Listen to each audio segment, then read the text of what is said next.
Haló lidi, tak vás vítám u našeho českého pondělí, u Moniky v kuchyni a já jsem Monika. A co si dneska uděláme dobrýho? Dneska si uděláme moc dobrou týňovou polívku. Já jsem ji ochutnala minulý týden u mojí kamarádky a tam mi tak strašně chutnala, že jsem říkala, teďka mi to musí říct, jak jsi to udělala. Tak mi na to dala recept. A já jsem jí řekla, to určitě musím ukázat v českém pondělí. Tak se hned podíváme, co na to všechno budeme potřebovat. Takže, tady mám Hokkaido. Z toho budu potřebovat jenom polovinu. Pak tady mám zeleninový vývar, 200 ml pomerančového džusu, 200 ml kokosového mlíka, 4 brambory, malinký kousíček zázvoru, 1 česnek, vy víte, že používám jenom tenhle, 1 cibuli, sůl a pepř.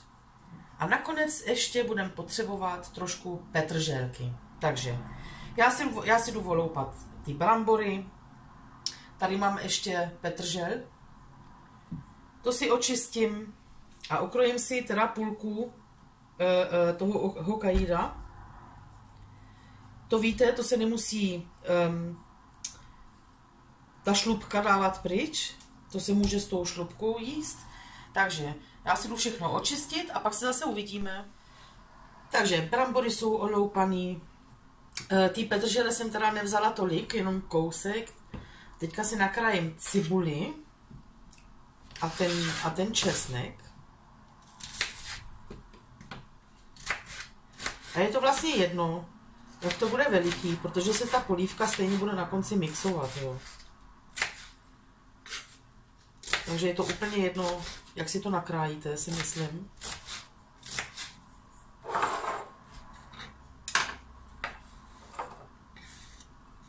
A to je tak strašně jednoduchý, ale opravdu moc dobrý. Tak, česnek.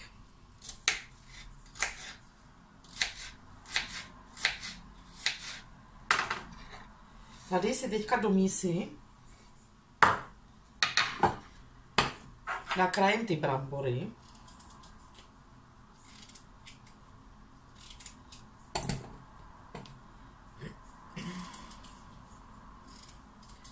A až budu krájet to Hokkaido, tak vás teda na chvilku vypnu, protože jak asi určitě víte, to je strašně tvrdý.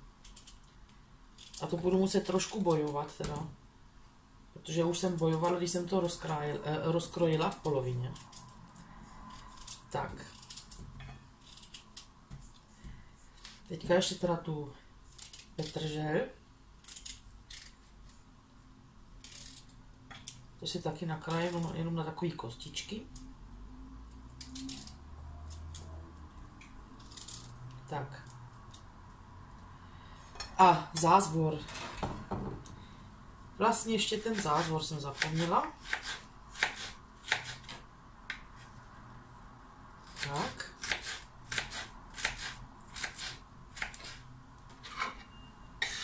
Taky na malinký kostičky. Tak.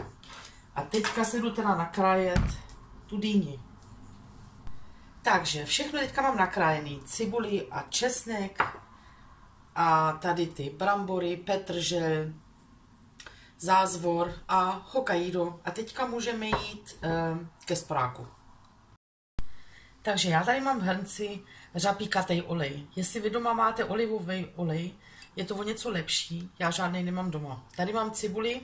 Tady mám tu cibuli a česnek. Tak. A to si hezky usmažíme. Ale ne do hněda.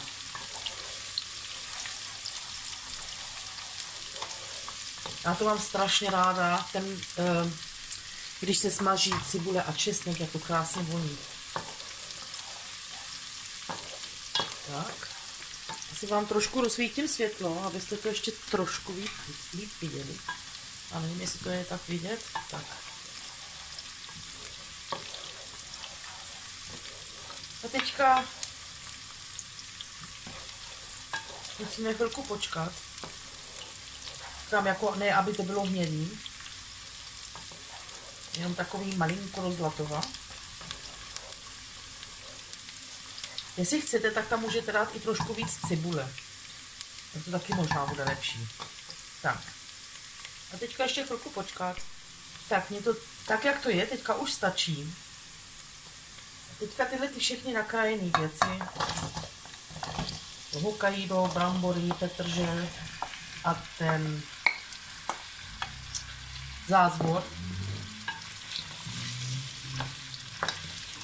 Tak na tu cibulku a česnek. Musíme to promíchat a nechat to s tím 2-3 minuty ještě takhle trošku posmažit. Tak a teďka tam dám sůl, pepř,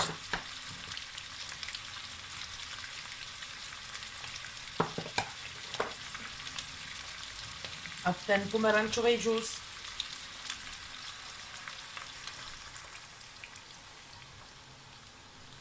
Tak, zamíchat.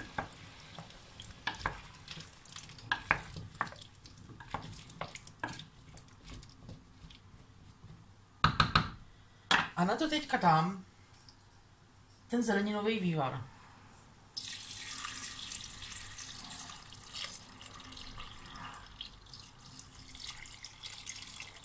Tak.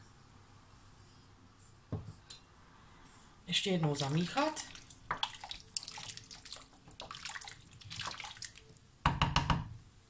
A tak dlouho nechat vařit, až to bude všechno měkký. Tak, všechno je hezky měkoučký. A já si to teďka rozmixuju.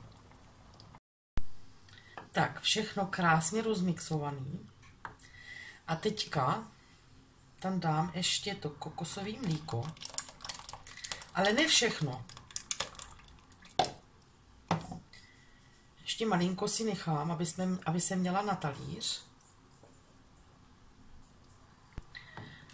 A ještě malinko petrželky.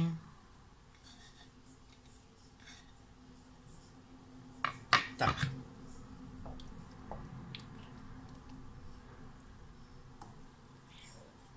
A máme hotovo. To krásně voní. Tak a hotovo. Tak a tady mám moji polívku. A nahoru si dám ještě trošku toho kokosového mlíka. A do prostředka ještě malinko petrželky. A můžeme se dát do toho. Takže já musím teda opravdu říct, že už jsem dlouho nejedla takovouhle kremovou moc dobrou. To je opravdu výborný. Tak. A my se zase uvidíme příští týden u našeho českého pondělí. A já se na vás moc těším. Takže příští týden zas. Vaše Moni. Čau.